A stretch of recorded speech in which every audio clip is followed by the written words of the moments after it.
¿Qué tal, compañeros? Eh, para nuestra siguiente exposición hablaremos sobre el ciclo Joule. Esto del tema de ciclos termodinámicos de la materia de fundamentos de termodinámica. Bueno, nuestro equipo está conformado por Winebaldo Ramos Shilot y Jesús Roberto, su servidor. Bien, tenemos que para los inicios del ciclo Joule, todo se viene basando del estudio de un inventor llamado John Barber, el cual, bueno, trató de semejar o trató de igualar lo que fuera un motor a vapor, pero en su caso lo quiso hacer con gas. El detalle de esto es que él no pudo conseguir la presión que se necesitaba para hacer una compresión de entre el aire y el gas. Entonces, pues realmente su invento no quiere decir que no haya funcionado o que no haya servido. Sirvió para sembrar lo que son las bases del ciclo Joule que hoy en día seguimos utilizando. Bueno, el ciclo Joule. Podemos conocerlo también como el ciclo Brayton, el ciclo Joule o el ciclo Freud. Tiene varias nomenclaturas, pero se le conoce más de dos formas, el ciclo Brayton y el ciclo Joule. Bueno, ¿qué quiere decir en qué consiste este ciclo termodinámico? Bueno, de una forma sencilla para poder explicarlo, el ciclo Joule está meramente basado de forma teórica este cuando lo presentó este investigador, este científico. ¿Qué fue lo que hizo? Él, a partir de lo que hizo, lo que les mencionaba yo en la diapositiva anterior, lo que hizo John Barber, él no lo planteó, él mejor decidió reestructurar todo teóricamente para poderlo poner en marcha. En el tiempo que él estudió y realizó sus estudios, él se basó meramente en lo que fuera un proceso pero ideal. Ya sabemos, como lo ha venido mencionando el doctor Rafael, que ha mencionado que un ciclo ideal es aquel que no tiene pérdidas de nada, no tiene desgaste y la eficiencia pues siempre está al 100%, ¿no? En su caso él lo planteó así. Tenemos dos cosas que él plantea. Meramente el ciclo de Joule funciona para motores que son de turbina a gas o todo lo que tenga que ver con que involucre las turbinas a gas. ¿Dónde podemos ver un ejemplo de ello? Meramente para verlo así de forma ya real, lo tenemos en las turbinas de los aviones. Las turbinas de los aviones utilizan este principio del ciclo para poder elevarse o para poder producir a través de la combustión del gas o a través de la combustión del combustible, válgame la redundancia, utilizan este principio. Pero como pueden ver en la siguiente diapositiva, se presentan dos imágenes. La primera imagen está propuesta por el primer estudio que hizo Joule, donde él presentaba lo que era el ciclo pero en su forma ideal. Como pueden ver, existe un compresor, existe un intercambiador de calor, una turbina y otro intercambiador de calor, lo que hace que el ciclo esté cerrado y se considere como ideal. Como les mencionaba yo, en la vida real hasta ahora no hay proceso que se considere de esa forma. Tenemos la segunda imagen, que es el principio que utilizan los motores de turbina a gas. ¿Cómo funciona? Tenemos la entrada de aire hacia el compresor. Después tenemos una cámara de combustión que es donde se junta la mezcla de aire y la mezcla de gas. Entonces, como podemos ver aquí, como dice cámara de combustión, lo que hace es que eleva la mezcla a una alta temperatura, pero a presión constante. Debemos recordar eso, que es a presión constante, lo cual hace que cuando salga todo el combustible ya quemado, por decirlo así, pase a la turbina y esta turbina genere un movimiento mecánico, un trabajo mecánico. Es el que hacen los aviones cuando despegan. Utilizan ese principio. Bien. Tenemos que explicar también cómo se diferencia su diagrama PV, ya que el ciclo de Joule también maneja el diagrama TS. El diagrama TS se enfoca en lo que es la temperatura versus la entropía. Bueno, explicando el diagrama PV, tenemos la imagen de este lado donde tengo los códigos de colores, donde me dice que de A a B existe una compresión adiabática. Esto está considerado en un ciclo cerrado, como les comentaba yo, en un ciclo ideal. Como pueden ver en la imagen, no tiene salidas de nada, no tiene pérdidas de nada. Existe una compresión adiabática de A a B, que es de esta parte a esta parte. En la figura lo podemos encontrar que es de la entrada de aire, pasa por el compresor y llega hasta el punto donde está el intercambiador de calor. Es donde surge la compresión adiabática. Quiere decir adiabática que no comparte temperatura, o no le da temperatura, o no le afecta nada que esté fuera del entorno. Todo es meramente hermético,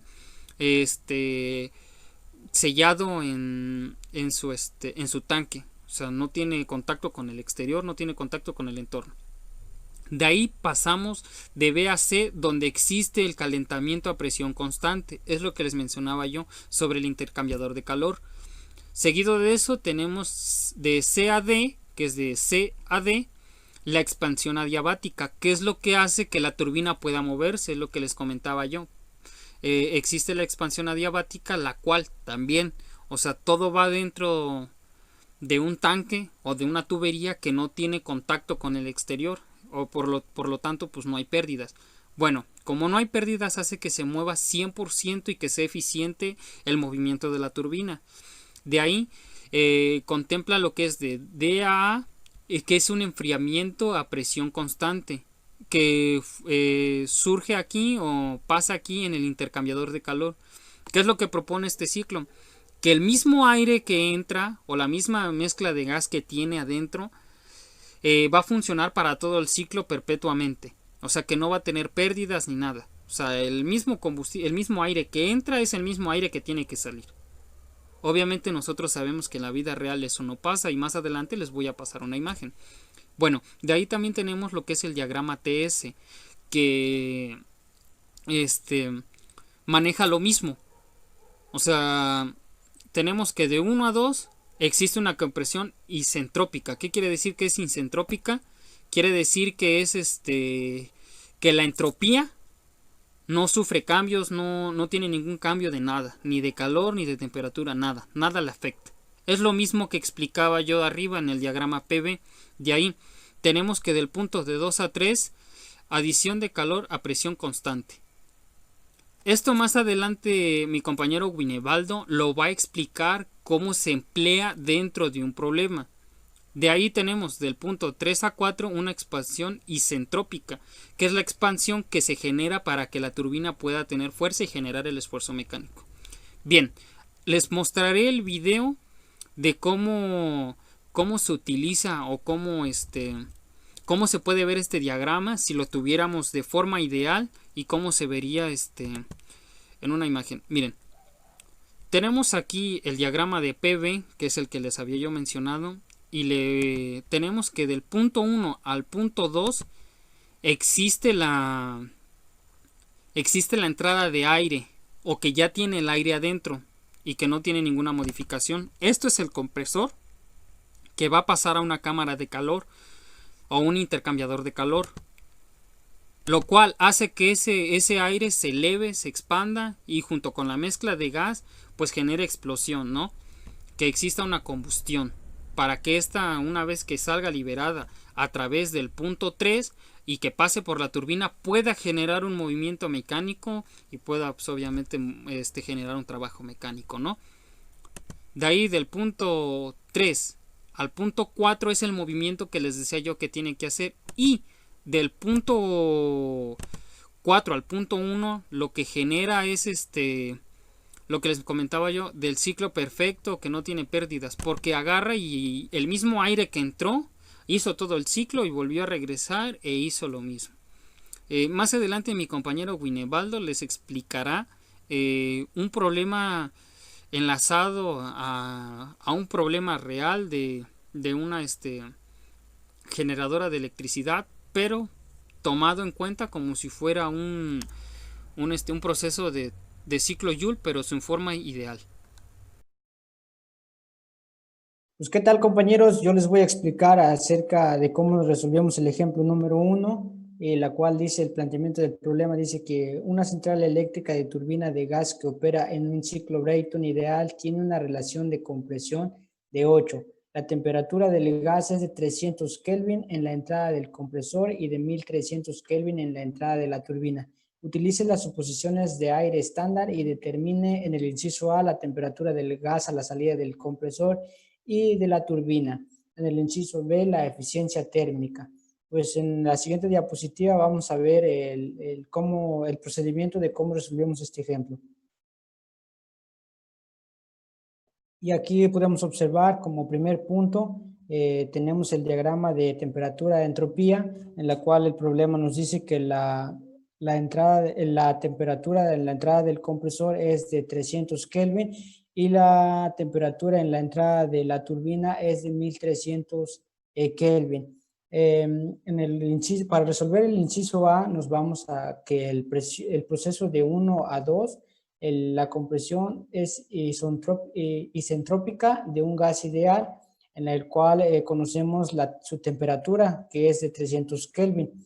Y para esto haremos uso de las tablas que obtuvimos de un libro, el cual se llama Termodinámica, séptima edición, del autor Jonas Assenger. La tabla pertenece a la sección de A17 y tiene como nombre propiedades de gas ideal del aire.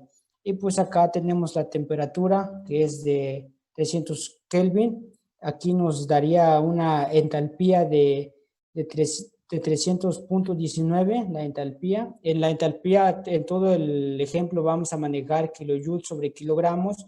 Y pues también a la temperatura de 300 Kelvin tenemos una presión relativa de 1.3860.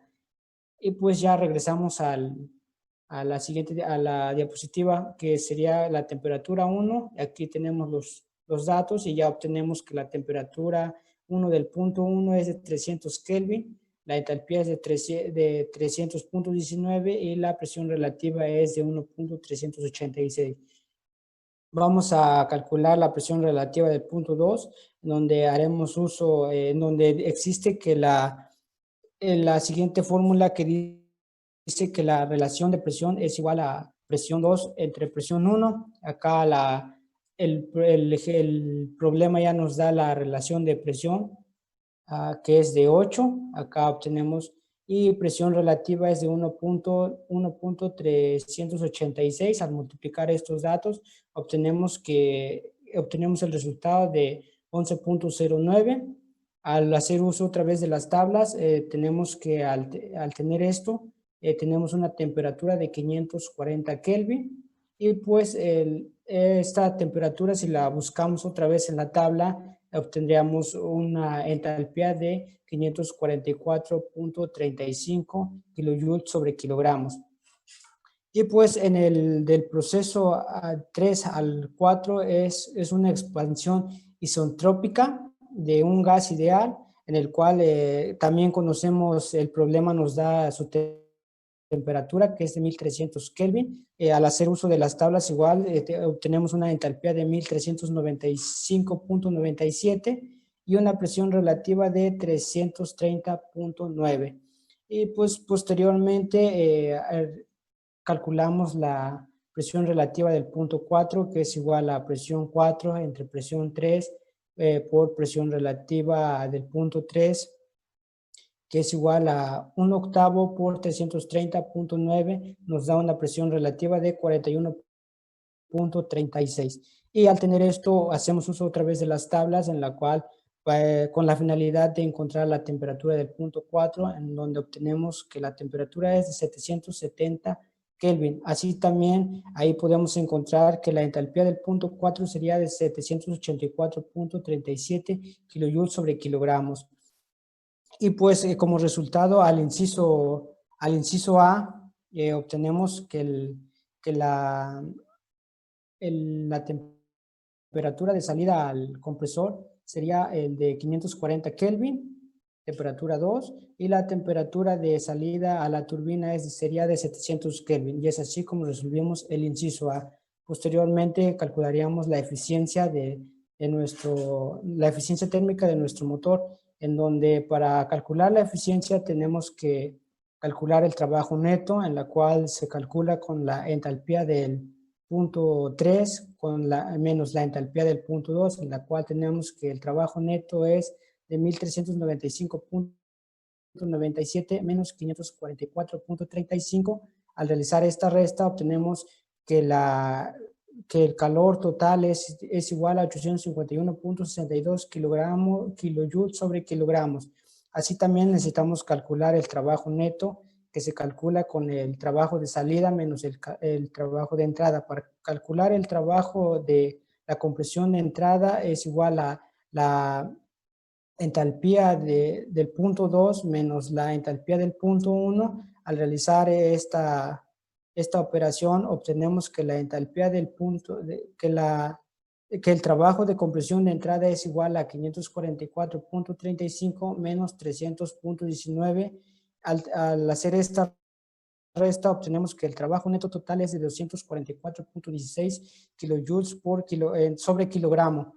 Y pues también tenemos que calcular el trabajo de la turbina de salida, que se calcula por medio de la entalpía del punto 3 menos de la entalpía del punto 4. Al realizar la operación y al sustituir los valores, obtenemos un valor del trabajo de turbina de salida que es igual a 606.60 kilojoules sobre kilogramos. Posteriormente vamos a la siguiente diapositiva, en la cual ya tenemos el trabajo neto.